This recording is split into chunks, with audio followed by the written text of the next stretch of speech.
right, guys. Tonight we are looking at the 2017 year in review. We're looking at the best blasters of 2017, in my opinion. Are my opinions right?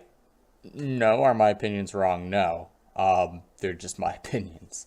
So we're gonna go ahead and start off with the number one blaster for this year, the Nemesis. Now, yes, the Nemesis is expensive. It's large and it fires rival balls, so it's not necessarily like fully compatible.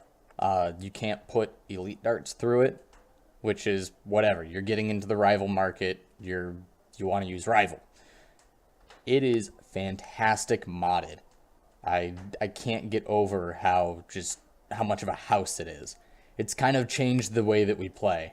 Now that Nemesis are more common on the battlefield and modded Nemesis are becoming even more common.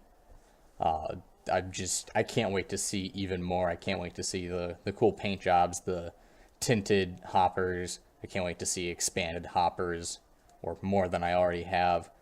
Just going to be even more really, really cool mods to them.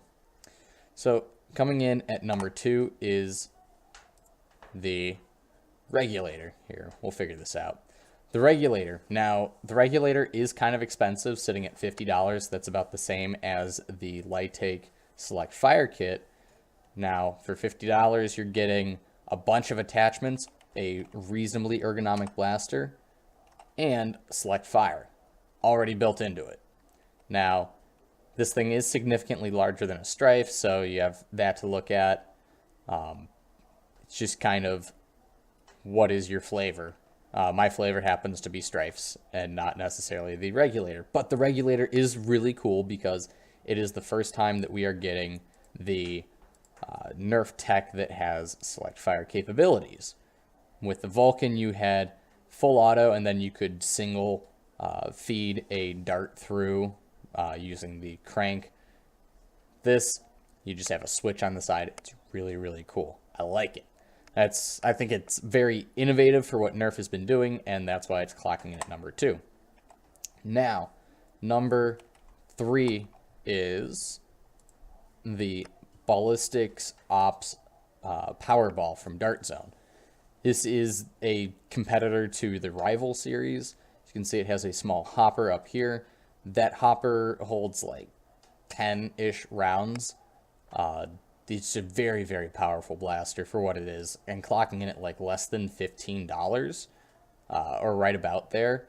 It's a really, really nice blaster, and it's compatible with both Rival ammunition and Rival mags, which is incredibly valuable in this market. It's a competitor to Rival, and it's doing everything right. It's better than the Apollo, in my opinion. It's more ergonomic than the Apollo. It is smaller and less expensive than the Artemis, yet it functions similar to the Artemis. It's great. I love it. Can't get enough of these. The Dart Zone has just been really... They've been putting out some good stuff this year. I'm really impressed with their selection this year. Which takes us to number 4, the Phantom from Dart Zone. I truly believe that it is the Jolt killer. This blaster is a little bit bigger than the Jolt, but man, it's a lot more powerful than the Jolt. It's a little bit more cartoony, and it's a lot cheaper. For about $10, $12, you get 3 Phantoms, 2 targets, and 12 of their super darts. That's a great deal. You have trouble finding Jolts anymore for under $5, $6, which is way too much for what it is. For twice that, you get 3 times the blasters, 6 times the darts, and 2 targets. That's a great deal. The Phantom is overall, I believe, a better blaster. It has an interesting trigger setup, but you don't even really notice any difference. So going into number 5 for the best blaster of 2017, the Thermal Hunter. For about 25 United States dollars, you get a pump action blaster with a thermal scope. Let that sink in. A thermal scope. Now, truly, it is just an indicator that will change color when there's a heat signature you're not seeing with Predator vision. But still, that's really cool. It's also a pump action blaster that gets decent range. It's a good blaster. and it comes in red and blue. Now, the Thermal Hunter is honestly a little lacking in the handle area. This one has been modified to have a, looks like a retaliator handle in there, so it's a little bit more ergonomic as opposed to this very small one back here. The only other mod I would do to this would be add a Hasbro stock attachment point so that you can use a better stock, and then that's honestly all that you need to make this blaster perfect.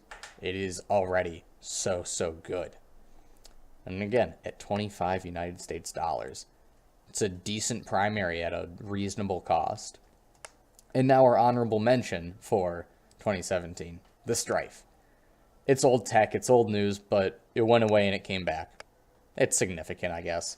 It's important that we have our Strife so we can make our Chris Vector kits. Just kind of how it is, guys. So that's been my best of 2017 video, going over my favorite blasters of 2017. Tell me what you think in the comments section below. Don't forget to go ahead and subscribe.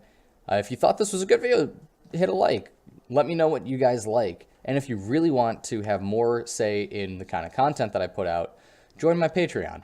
You can get sneak peeks of videos that I'm doing. I put up polls occasionally to see what kind of content you guys want to see.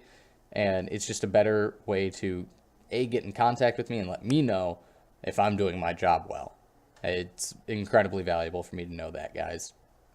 So anyways, thanks for watching, and here's to a better 2018.